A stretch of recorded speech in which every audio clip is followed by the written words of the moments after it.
Dune Part 2 hits theaters on November 3rd, 2023. With a few months to go before its release, fans have gotten a second trailer to parse for hints as to how the film will adapt the beloved sci-fi classic. There's plenty to chew on. Dune Part 1 was dense with lore and came out almost 2 full years ago. With that in mind, if you have a fuzzy recollection of what happened, let us bring you back up to speed, since we'll be taking a deep dive into the second trailer for Part 2. It's not a prophecy, it's a story.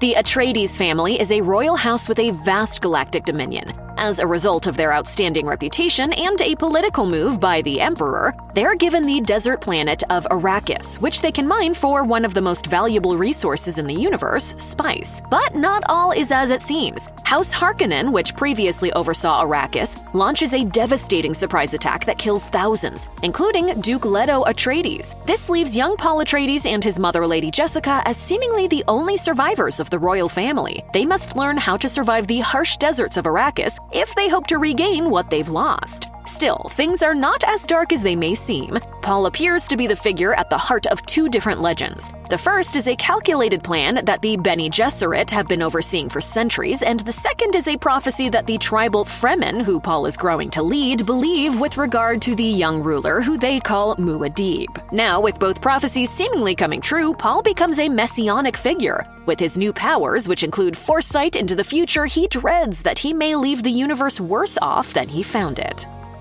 I see a holy war spreading across the universe like unquenchable fire. A warrior religion that waves the Atreides banner in my father's name. The biggest draw of the second Dune Part 2 trailer is the reveal of Emperor Shaddam IV, brought to life by the legendary Christopher Walken. While mentioned in the previous film, the trailer gives us our first look at Paul's galaxy-ruling adversary, who will play a key role in the sequel. The Bautista Emperor is the man that set the events of Dune in motion. Ruling over all of the known universe, he fears anything and anyone that threatens his power. Unfortunately for House Atreides, Duke Leto was one such threat. Leto's growing popularity led Shaddam to grant him control over Arrakis, using the desert planet's wealth to disguise his attack on House Atreides. Leto understands that Arrakis is a trap. When we get to Arrakis, we'll face enormous danger. But he ultimately fails to defend his house from the combined forces of Shaddam's Sardaukar and House Harkonnen, leading to his death and to Paul and Lady Jessica's exile into the desert. In Dune Part 2, Shaddam's secret plot against House Atreides will come to a head as he learns of Paul and Jessica's survival and subsequent rebellion with the Fremen, eventually arriving on Arrakis to confront them himself.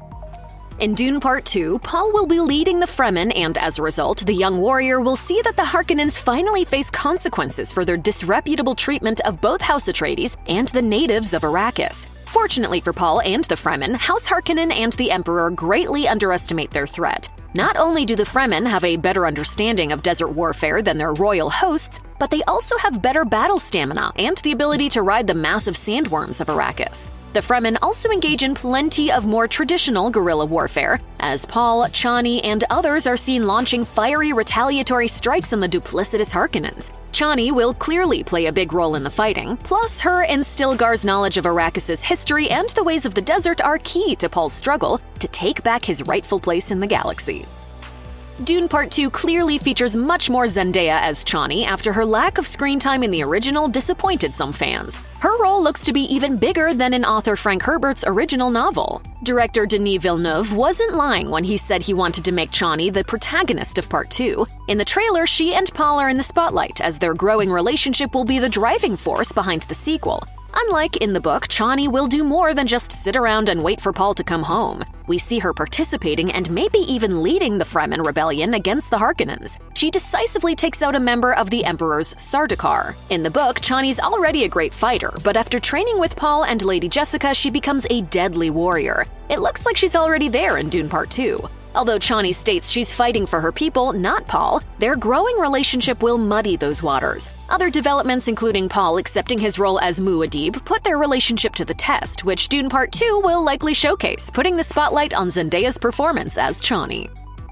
It is a very good time to be Dave Bautista. The former WWE superstar is carving out a very impressive career in Hollywood, and his A-list status has led to several collaborations with top directors, including Denis Villeneuve. Bautista first worked with Villeneuve on Blade Runner 2049, and the pair reconnected for Dune Part 1, with Bautista claiming the role of the sadistic Glossu Rabban Harkonnen. He's reprising that role for the sequel. If the film's new trailer is any indication, the character may take a bigger part in the action than he did even in Herbert's source material. Glossu, also known as the Beast, was hardly a minor player in Herbert's legendary novel, but he was largely sidelined after leading Harkonnen forces in their attempt to destroy the whole of House Atreides. Part of his second act arc, however, is to seek out and kill the desert-dwelling Fremen, and if there's room to expand the Beast's journey in Dune Part 2, it may be in his mission to cleanse the desert of Harkonnen enemies. Of course, given Bautista's fame, his increased presence in the trailer may just be a marketing move to build hype.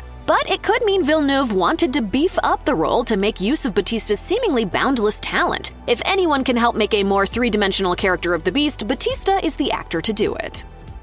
Paul Atreides' place as the promised figure of two separate prophecies isn't necessarily the ray of desert sunshine that it appears to be. The further Paul looks into the future with his powers, the worse things seem to get.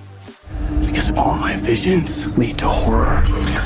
This is heavily reflected in the second trailer for Dune Part 2. Gurney Halleck thinks Paul is afraid of losing control, but the young Atreides heir points out that he will instead gain power, a power so absolute that it will lead to the deaths of millions of people across the galaxy no matter how he tries to wield it. These elements are some of the most fascinating parts of Frank Herbert's Dune novel. This is a story about leading during difficult times and trying to pick the least bad of many increasingly awful outcomes. Dune reflects the terrible consequences that follow any uprising based on religious belief, recalling many real-life holy wars, such as the Crusades. So though this might seem like a small part of the trailer, it's a massive part of the lore of the series.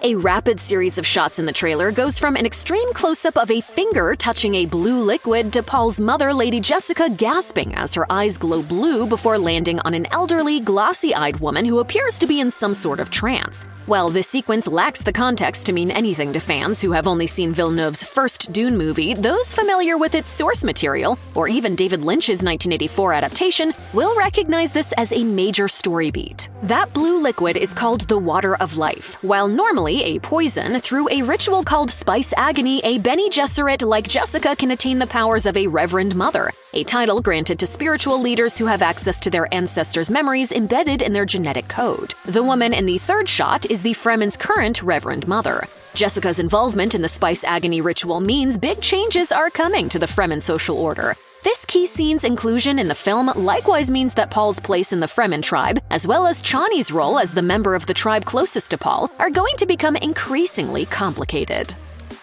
Throughout the trailer, various characters refer to Paul as Messiah. As the conclusion of the previous Dune film makes clear, Paul will have an extremely important role to play in the Fremen tribe despite his outsider status. The prophet. Why is that a bad thing? Use it.